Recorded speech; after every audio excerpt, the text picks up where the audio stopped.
Hey guys, this is Irie StarCraft and I'm going to be casting another 2v2 match for you, and this game will be on Tarsonis Assault, and it will be between hyperrift, the red Zerg player.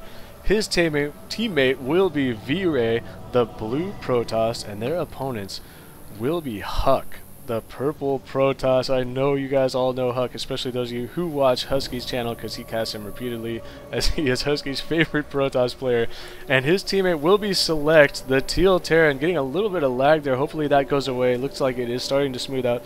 SeleCT, a very, very highly ranked 1v1 Terran player. I know that most of you have probably seen some of his games, because again, he has been cast repeatedly on Husky and others' channels. So HuK and SeleCT, a very, very good team. And I think I've actually cast a couple of their games that were sent to me by ProTech, and maybe one from actually no, the game with HuK that Azide sent me was with SeleCT. So if SeleCT is not SeleCT, I'm 99% sure of that. So anyway, I'm looking forward to a super awesome game. Vray and hyperrift, I think I've cast one of their games that was sent to me by ProTech, so they are a really good team. This game is kind of old. This is version 1.1.2, so this has to be like a couple of months old. And Vray and hyperrift have fallen off of the top 100 on 2v2 teams, so I'm not sure if they're not playing anymore or what happened, but they used to be up there. I swear I saw them before up there in like the top 30 or so, which reminds me, those of you guys who are wondering, if you're curious how some of us, like the casters, how we know about these rankings, there is a website called SC2ranks.com. No spaces, no nothing, just the letters SC and then the number 2 and then ranks.com. And that is a site that is linked up with Battle.net, and it has all the overall rankings of any server, like North American, Korean, or you can check it just in global standings, and it has all the different, like, it has 1v1s, it has 2v2, 3v3, and 4v4 arranged team rankings, and it also has 2v2, 3v3, 4v4 random team overall rankings. So you can check up there. You can even look up yourself. It has everybody. If you search, like, I searched my name on there, and it's like way down there. It says like one of my teams, it says I'm like number 15,000 in the world on like Diamond on 4v4 or something.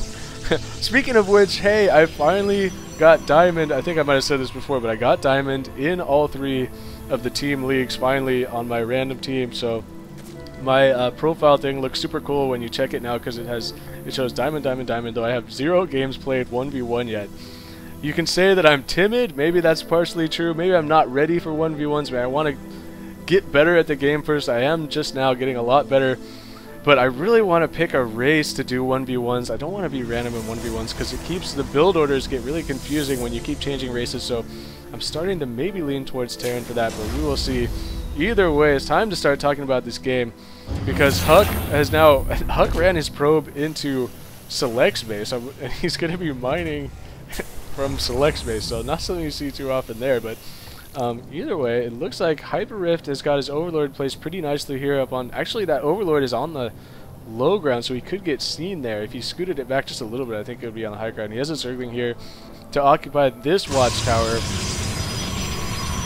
And now Vray actually already has a Twilight Council, and the Dark Shrine is already coming out. So Vray rushing Dark Templars. He's getting 3 additional gateways so that once this is done and he upgrades to warp gates, he will be able to warp in Dark Templars. So I don't think they have any idea about this. HuK is getting a couple more gateways here. I don't see any sort of tech building it, so he's probably going to be pumping out a bunch more units. Looks like Vray possibly wanting to check and make sure there's no proxy action over here. I'm not sure why he is pinging that location. Maybe we will find that out soon, but he is going to be putting... Here we go with that same old strategy. You know what I'm talking about, but he needs an overlord here. He's putting a proxy pylon down at the edge of HuK's base, so a smart play with these Dark Templars, but he's going to need... Actually, this is a higher ground, so he doesn't even need an overlord in this position on this map. He will be able to simply... That is why he wanted a scout up here, to make sure that the same thing wasn't happening to him, because he's throwing a proxy pylon down on the high ground across this ledge. He will be able to warp Dark Templars in over there. He is getting a second one over here. So, and at the same time, hyperrift is going to start pressuring with Zerglings to keep them on the defensive. HuK is going to be forced to use a force field to keep the Zerglings out, actually getting a bit out of position there. A lot of them are going to die. Practically all of them die. because those Marines got in a good position from SeleCT to do a lot of damage there. So army-wise, HuK and SeleCT definitely ahead right now, but the ace in the hole is going to be Vray's Dark Templars. And if I were HuK and SeleCT, I would be worried about that. The Dark Templars are already in the base. I did not see them warping in, but here we go. The Dark Templars are going to be harassing this main. SeleCT already had to use a scan to force them out of there, so he did use up that energy. Now the Dark Templars, actually HuK trying to use a force field there, possibly to try and protect some units. I'm not sure why he opted to use those force fields. The Dark Templars are going unchecked right now in the base. SeleCT does not have enough energy to scan. Vray also has 2 Dark Templars inside SeleCT's main, has forced all those SCVs off the line. And SeleCT was trying to get his expansion down, but that's not going to matter now. There are Dark Templars everywhere. Finally, another scan goes off from SeleCT from this second command center that he built. But the Dark Templars being played very well by Vray. As soon as the scan is going off, he is running his Dark Templars away, knowing that what he needs to do right now is take out this robotics facility before HuK can get any observer. He's desperately trying to mine gas. He has 3 probes on both gases, trying to get 100 gas. This missile turret is giving detection though, so nicely done there by SeleCT to throw down that missile turret. The problem is that he has been in so much trouble himself. He tried to save HuK space. He used all of his energy giving scans to save HuK space and throwing a missile turret down there. And in the meantime, he's neglected his own base, and it is basically getting completely torn up right now. Hyperrift is morphing some banelings in down here at the natural expansion. I'm wondering what he's going to do with those. Is he just going to totally just blow up this command center with those, or is he going to try and bring them in to deal damage to these units here? Sentries actually are light armor, are light armored units, I believe, because if it's armored, I guess you can't tell from looking at that whether it's armored or not. There's oh wait, no, I'm retarded. See, armored right there, and these are light. So sentries are light. I got off on a bit of a tangent there. The banelings would have been good against the sentries, but it looks like they did get taken out there. And meanwhile, hyperrift and Vray trying to get us around here. HuK using these force fields to try and protect his own units. There are Dark Templars in here, though. There is enough energy for a scan. It needs to go off right now, but it's probably going to be too little too late because there are too many units in here. Vray has reinforced this army of Dark Templars with Stalkers, with Zealots.